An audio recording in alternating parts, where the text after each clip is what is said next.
Hi hello வணக்கம் friends. இன்னைக்கு summer vacation enjoy பண்ண நான் வந்திருக்க இடம் தான் தஞ்சை பெரிய கோயிலுக்கு ஆப்போசிட்டில் இருக்க ராஜாலி பேர்ட்ஸ் பார்க். உள்ளே போனோடனே நம்மளை வரவேற்க 2 ஆஸ்ட்ரிச், அதாவது 2 தீக்கோழி இருந்துச்சு ஃப்ரெண்ட்ஸ். அதுக்கு ஃபீட் பண்ண நம்மக்கிட்ட ஒரு கீரை கொடுத்தாங்க ஃப்ரெண்ட்ஸ். நம்ம அதுக்கிட்ட கீரை கொடுக்கும்போது அது ரொம்பவே இன்ட்ரெஸ்டாக வாங்கி சாப்பிட்டுச்சு ஃப்ரெண்ட்ஸ்.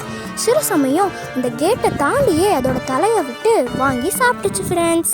நாங்களும் இந்த ஆஸ்ட்ரிச்சோட ஆக்டிவிட்டீஸ்லாம் கொஞ்சம் நேரம் நின்று பார்த்துட்டு என்ஜாய் பண்ணிவிட்டு அப்புறம் உள்ளே இருக்க மற்றதெல்லாம் பார்க்க போயிட்டோம் ஃப்ரெண்ட்ஸ்.